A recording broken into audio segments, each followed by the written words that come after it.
أعوذ بالله من الشيطان الرجيم بسم الله الرحمن الرحيم اللهم صل على محمد وعلى آل محمد كما صليت على إبراهيم وعلى آل إبراهيم إنك حميد مجيد وبارك على محمد وعلى آل محمد كما باركت على إبراهيم وعلى آل إبراهيم إنك حميد مجيد اللهم ربنا لا تؤاخذنا إن نسينا واخطأنا اللهم ربنا ولا تحمل علينا إسرا كما حملته على الذين من قبلنا اللهم ربنا ولا تحملنا ما لا طاقة لنا به واعف عنا واغفر لنا وارحمنا أنت مولانا فانصرنا على القوم الكافرين اللهم ربنا ظلمنا أنفسنا وإن لم تغفر لنا وترحمنا لنكونن من الخاسرين اللهم ربنا آتنا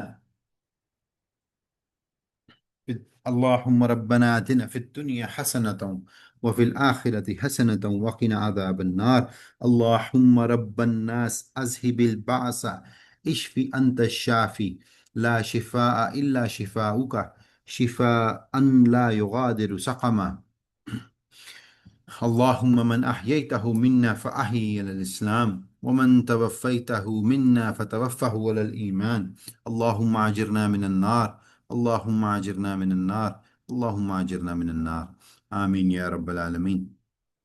آج جو ہماری آیات جو سورت الحمدللہ ہم شروع کریں گے، سورت التوبہ،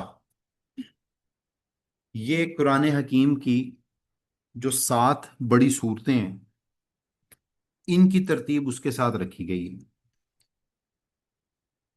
سورت التوبہ جو ہے وہ اسلام کے نزول میں آخر میں آنے والی سورت ہے۔ ہم نے جب سورت الانفال کو شروع کیا تھا پڑھنا، اس میں ہم نے دیکھا تھا کہ جو سورت الانفال ہے وہ پیر بناتی ہے سورت التوبہ کے ساتھ۔ انفال کا نزول، شان نزول غزوہ بدر تھا مدنی دور میں۔ توبہ کا شان نزول جو ہے وہ غزوہ تبوک کے معاملات ریلیٹڈ ہے، اور غزوہ تبوک نبی اکرم صلی اللہ علیہ وسلم کی زندگی کا آخری غزوہ تھا۔ 1 منٹ پوری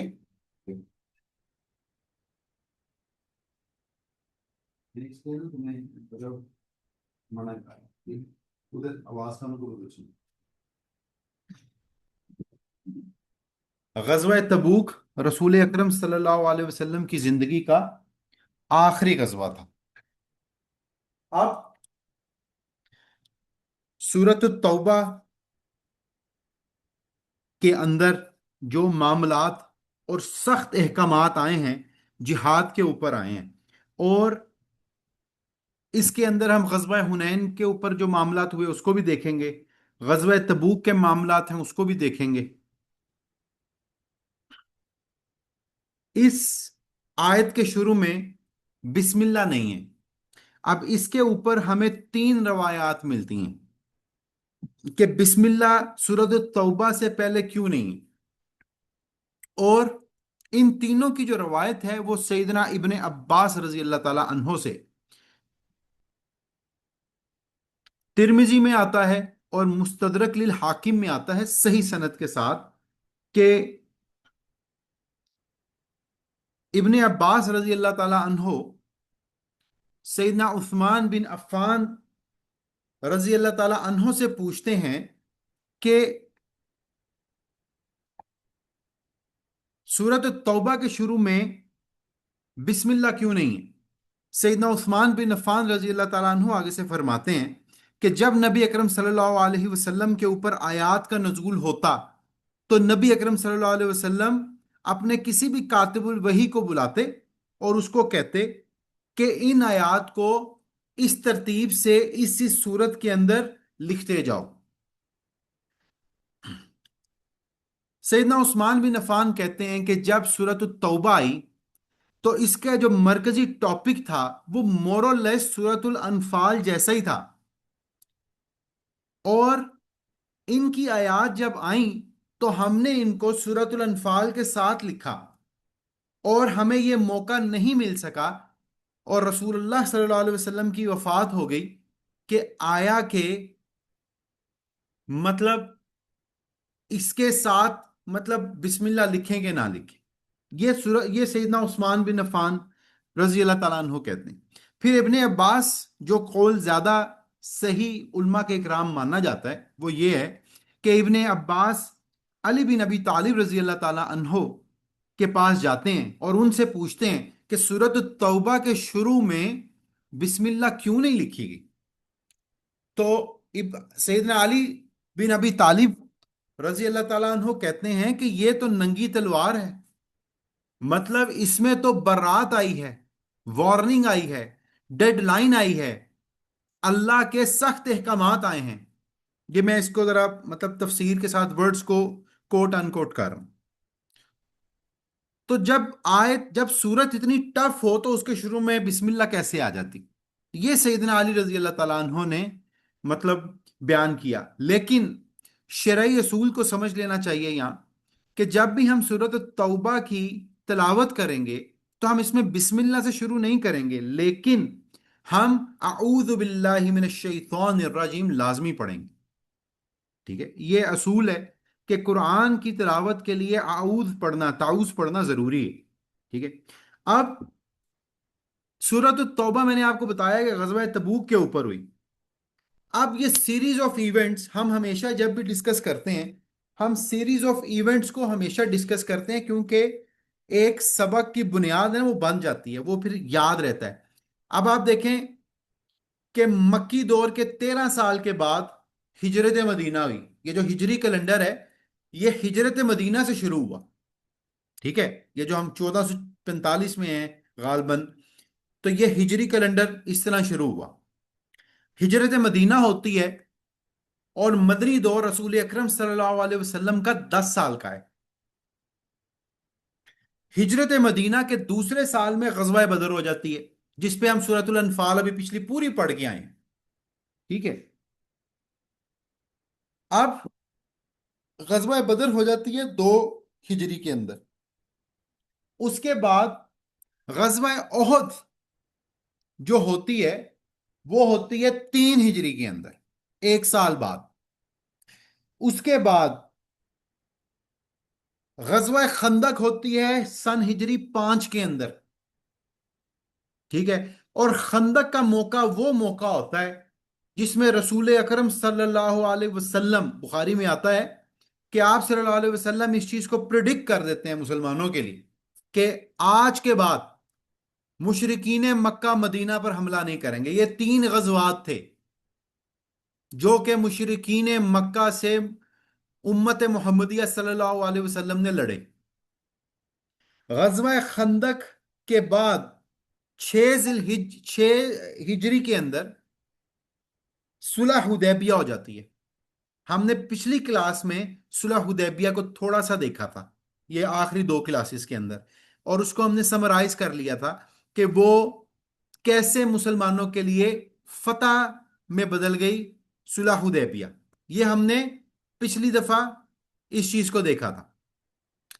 آپ یہ دیکھیں کہ صلح حدیبیہ ایک وہ واحد ایگریمنٹ پہلی دفعہ ہوا جہاں مشرکین مکہ نے ایک قوم کو ریکگنائز کیا۔ اس سے پہلے تو وہ ان کو غلام سمجھتے تھے، ان کو حیثیت ہی کوئی نہیں دیتے تھے۔ تو نبوت سے لے کر 19 سال تک، 6 سال ہجری، 13 سال مکی دور، 19 سال کے بعد پہلی دفعہ ایک ایگریمنٹ ہونے لگا، ایک ٹریٹی ہونے لگی بٹوین 2 نیشنز، بٹوین 2 ٹرائبز۔ یہ اسی طرح ہی ہے کہ دور حاضر میں آپ اگر کسی کو ریکگنائز کرتے ہیں تو آپ اس سے معاہدہ کریں گے، اگر آپ کسی کو ریکگنائز نہیں کرتے تو آپ اس سے معاہدہ نہیں کریں۔ آج جس طرح ایک معاہدہ طے پایا ٹیمپریری ایران رجیم کے ساتھ، تو اس کا مطلب کیا ہوا کہ امریکہ نے اس رجیم کو تسلیم کیا تو پھر ہی اس سے معاہدہ کیا۔ آپ دیکھیں صلح حدیبیہ بھی کچھ اسی طرح ہی تھا کہ اس سے آپ معاہدہ اس سے کرتے ہیں جس پہ آپ کو مطلب جس کو آپ ریکگنائز کرتے ہیں۔ صلح حدیبیہ واحد موقع تھا جس موقع کے اوپر مسلمانوں کو ریکگنائز کیا گیا، آل دو، اگرچہ وہ جو حدیبیہ کی ٹرمز تھیں وہ مسلمانوں کے لیے ون ون نہیں تھی، اور یہ 10 سال کے لیے معاہدہ کیا گیا، لیکن اللہ کو کچھ اور ہی منظور تھا۔ اب صلح حدیبیہ ہوتی ہے 6 ہجری کے اندر، 7 ہجری کے اندر خیبر ہو جاتا ہے۔ خیبر کی جب جنگ ہوتی ہے وہ ٹرننگ پوائنٹ ہوتا ہے، مسلمانوں کی دھات۔ پہلے آپ ایک ریکگنائز قوم ہو گئے، 1 سال کے بعد آپ نے خیبر کیا، اور خیبر میں مسلمانوں کی دھات مشرق اور مغرب ہر طرف پھیل گئی۔ اور 7 ہجری کے اندر جب مسلمان خیبر فتح کرتے ہیں، تو خیبر فتح کرنے کے بعد رسول اکرم صلی اللہ علیہ وسلم مسلمانوں کو اکٹھا کرتے ہیں اور عمرے کے لیے جاتے ہیں۔ حدیبیہ میں یہی ہوا تھا نا کہ آپ اگلے سال آئیں پھر آپ عمرہ کریں۔ اب جب حدیبیہ ٹریٹی کے تحت مسلمان عمرے کے لیے آتے ہیں مکہ میں، تو جو مکہ کے مقیم ہوتے ہیں وہ اپنی وادیوں میں دور دور چلے جاتے ہیں کہ مسلمانوں کو یہاں عمرہ کر لینے دو۔ مسلمان وہاں عمرہ کرتے ہیں۔ یہ کب ہوا؟ 7 ہجری کے اندر۔ اور اب اس عمرے کے دوران جو مسلمان مکہ آتے ہیں وہ آ کر اپنے رشتہ داروں کو ڈھونڈتے ہیں کہ کسی طرح ان کو بتا دیں کہ دیکھو اب تو محمد خیبر بھی جیت آیا ہے، رسول اللہ صلی اللہ علیہ وسلم، دیکھو مشرکین مکہ نے اگریمنٹ سائن کر لیا ہے، یہ اللہ کا نبی ہے، ٹھیک ہے، اس کی بات مان لو۔ یہی وہ موقع ہوتا ہے جس موقع پہ نبی اکرم صلی اللہ علیہ وسلم خالد بن ولید رضی اللہ تعالیٰ عنہ کی تعریف بھی کر کے آتے ہیں، اور اس کے بعد خالد بن ولید پھر مسلمان بھی ہوتے ہیں، ٹھیک ہے۔ 7 ذی الحجہ کے 7 ذی میرے منہ سے بار بار حجہ نکل آتا ہے، 7 ہجری کے اندر مسلمان عمرہ کرتے ہیں خیبر کے بعد، اور پھر مسلمان واپس آ جاتے ہیں۔ اور 8 ہجری میں مشرکین مکہ وہ 10 سالہ معاہدہ توڑ دیتے ہیں۔ جیسے وہ معاہدہ اللہ کے حکم سے ٹوٹتا ہے تو مسلمان فتح مکہ کے لیے جاتے ہیں۔ آپ دیکھیں کہ آپ خیبر جیتے ہیں، آپ کی قوم ریکگنائز ہو گئی ہے، اور اللہ کے نبی اپنی امت کو لے کر فتح مکہ کے لیے چلے جاتے ہیں 8 ہجری کے اندر۔ 8 ہجری میں فتح مکہ ہوتی ہے، اور فتح مکہ سے واپسی کے اوپر غزوہ حنین ہو جاتا ہے۔ یہ وہی غزوہ حنین ہے جس میں مسلمانوں کا جو لشکر تھا وہ کیا تھا؟ غالباً 12,000 کا لشکر تھا۔ اور یہ وہی ٹائم تھا، یہ طائف کے لوگ تھے، یہ دو ہی قبیلے رہ گئے تھے، یہ طائف کے لوگ تھے، یہ بھی ہم نے سورۃ الانفال میں پڑھا تھا، یہ اس میں دوبارہ آئے گا سورۃ التوبہ میں۔ یہ طائف کے جنگجو لوگ تھے، اور انہوں نے اس وقت مسلمانوں نے کہا آج تو ہم 12,000 ہیں، آج ہمیں کون شکست دے گا؟ ان کا یہ کہنا تھا کہ نبی اکرم صلی اللہ علیہ وسلم کا ساتھ سب چھوڑ کے جب وہاں سے تیروں کی بچھاڑ ہوئی صرف 80 لوگ رہ گئے، یہاں تک کہ نبی اکرم صلی اللہ علیہ وسلم نے رجز پڑھا کہ میں عبد المطلب کا بیٹا ہوں، میں اللہ کا سچا نبی ہوں۔ جب انہوں نے یہ کلمات پڑھے اور پتھر پتھر اٹھا کر چھوٹے پھونکا تو مسلمانوں کو اللہ نے فتح سے نصیب کیا۔ غزوہ حنین ہوا 8 ذی الحجہ میں۔ اب فتح مکہ کر کے واپس آتے ہیں، واپسی پہ غزوہ حنین کرتے ہیں، اور یہ دیکھیں حنین کے لوگ، یہ طائف کے اندر جو رہنے والے لوگ تھے، یہ وہ لوگ تھے جنہوں نے بعد میں قادسیہ لڑی، یہ وہ لوگ تھے جنہوں نے ہمیں مسلمانوں کو بعد میں بھی کیا کیا، مطلب فتوحات کا سلسلہ جاری رکھا۔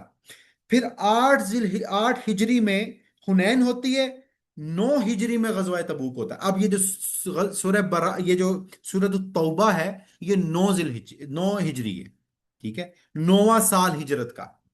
اور پھر 10واں سال ہجرت میں نبی اکرم صلی اللہ علیہ وسلم حجۃ الوداع کرتے ہیں، اور وہ اپنے مطلب خالق حقیقی کے ساتھ جا ملتے ہیں۔ اب آپ دیکھیں کہ 10 سالہ دور مسلمانوں کا، اس 10 سالہ دور میں کوئی ایک سال جو میں نے ابھی آپ کو بتایا ہے، کوئی ایک سال بتا دیں کہ مسلمان آرام سے بیٹھے ہیں۔ جہاد، جنگیں، ڈپلومیسی، پولیٹکس، یہ سب کرتے کرتے مسلمانوں نے اپنا لوہا منوایا۔ یہ کیا آسان زندگی تھی؟ ہرگز آسان زندگی نہیں۔ آپ کو 10 سال لگاتار جنگیں کرنی پڑیں، 13 سال مکہ میں پسنے کے بعد، تو کیا آسان ہے؟ نہیں آسان، بہت مشکل۔ پھر اس کے بعد بھی کنٹینویشن رہی۔ تو غرض کہنے کا یہ ہے کہ یہ آیت شروع کرنے سے پہلے یہ بتانا ضروری تھا کہ غزوہ بدر 2 ہجری میں ہوئی، جب اسلام کا شروع تھا، ٹھیک ہے، ہجرت کے بعد، اور برات سورت التوبہ بالکل اینڈ پہ آئی، جب مسلمان تبوک کے اوپر آ گئے، ٹھیک ہے۔ اعوذ باللہ من الشیطان الرجیم، براءۃ من اللہ ورسولہ الی الذین عاہدتم من المشرکین۔ اللہ، ایک منٹ،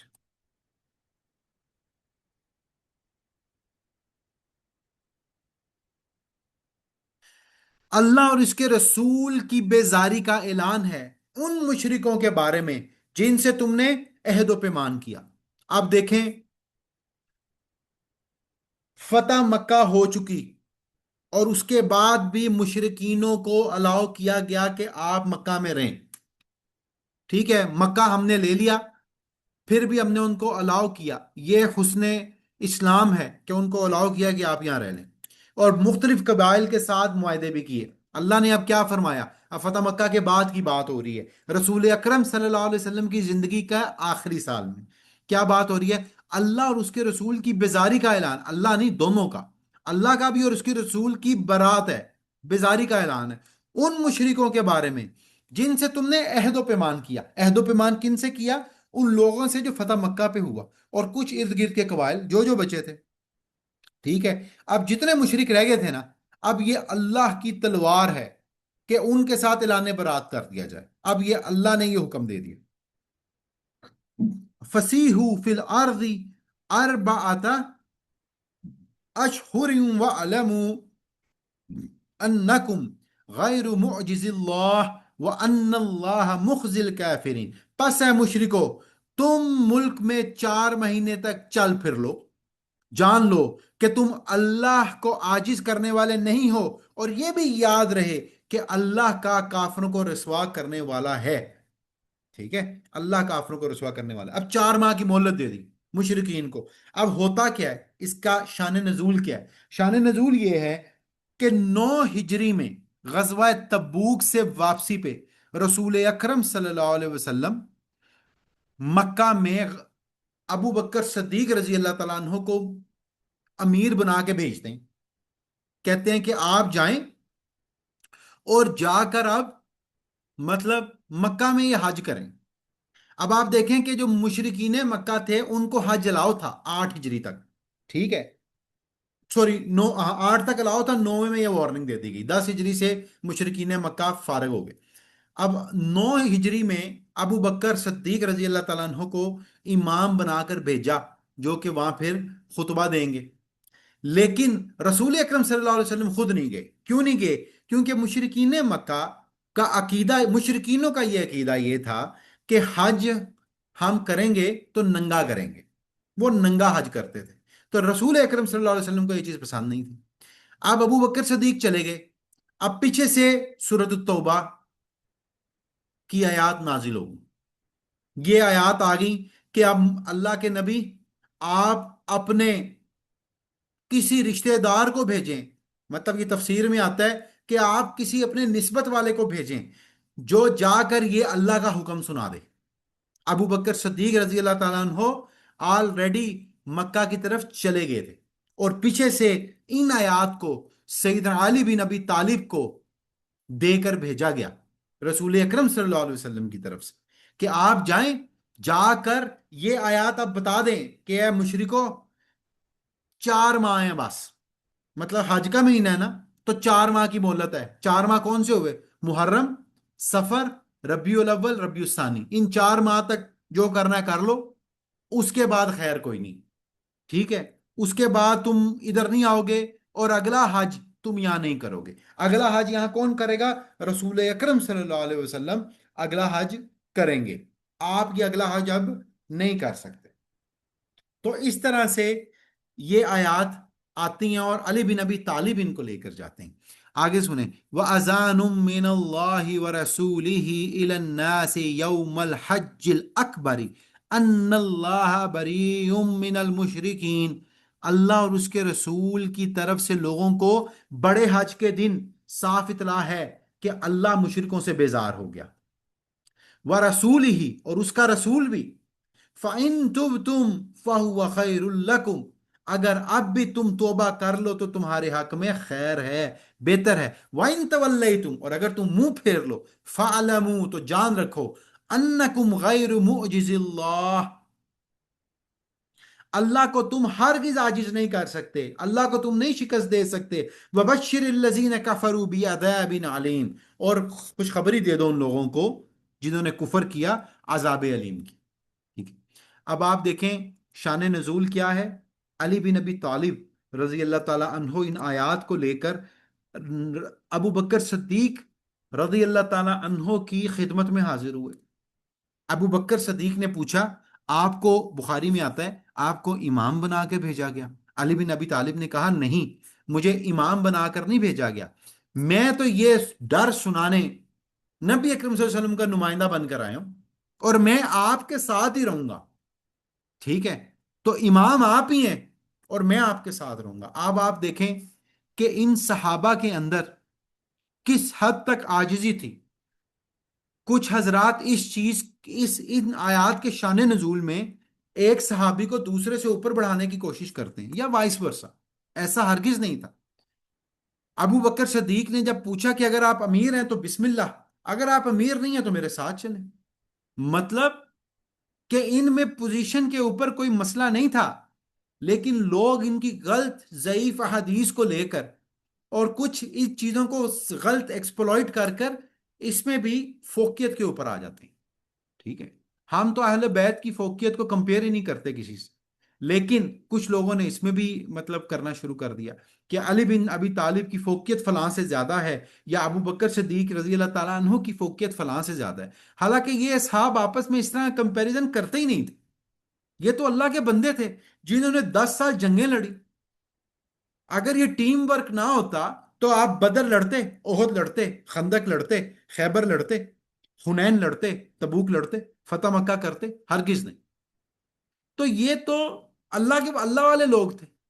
اب ہمیں ان آیات کا جو شان نزول ہے اس میں ان کی ٹیم ورک کو دیکھنا ہے کہ علی بن نبی طالب گئے اور پھر انہوں نے ابو بکر صدیق رضی اللہ تعالیٰ عنہ کی ٹیم کو جوائن کیا، اور مکہ میں حج اکبر والے دن، ایک تو ہمارے ہاں مشہور ہے کہ حج اکبر ہوتا ہے جس دن، جمعے کے دن اگر حج آ جائے گا تو وہ حج اکبر ہے، حالانکہ ایسا ہرگز نہیں۔ یوم نہر کے دن کو حج اکبر کہا جاتا ہے، کہ جس دن تم نے رمی کرنی ہے، جس دن تم نے مطلب 10 ذی الحجہ کا جو دن آتا ہے، ٹھیک ہے، یوم نہر، اس دن تم نے لوگوں کو منادی سنا دینی ہے کیا، کہ 4 ماہ کا ٹائم ہے جی، اب ادھر سے نکلو۔ اور ابو ہریرہ رضی اللہ تعالیٰ عنہ سے کچھ ضعیف حدیث آتی ہیں، وہ کہتے ہیں کہ ہمارے گلے تھک گئے، یہ من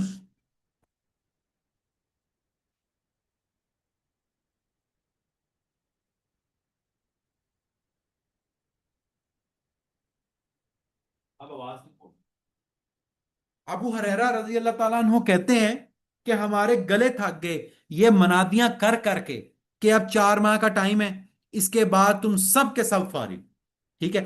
سوائے ان کے، اب دیکھیں مسلمانوں کے معاہدے دو طرح کے تھے، ایک معاہدہ تھا کسی قوم سے لمیٹڈ معاہدہ، ایک تھا ان لمیٹڈ معاہدہ۔ اب جن کے ساتھ لمیٹڈ معاہدہ تھا نا، ٹھیک ہے، اس لمٹ کو رسپیکٹ کیا گیا، یہ آگے آ جائے گا۔ مثال کے طور پہ معاہدہ 1 سال کا تو اس کو رسپیکٹ دی گئی، ٹھیک ہے؟ ہاں، جن کے ساتھ ان لمیٹڈ معاہدہ تھا ان کو 4 ماہ بتا دیا کہ 4 ماہ کا معاہدہ، اس کے بعد معاہدہ ختم ہے، ٹھیک ہے؟ اب اپنی اپنی خیر مناؤ۔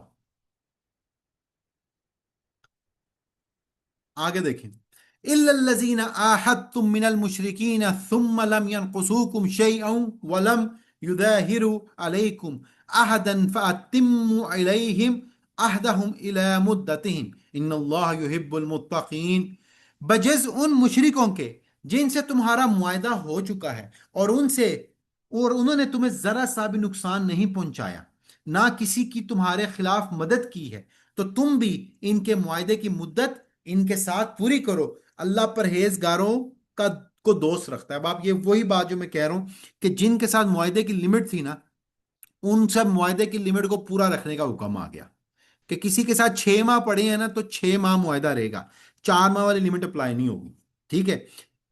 آگے، فَإِذَا انْسَلَخَ الْأَشْهُرُ الْحُرُمُ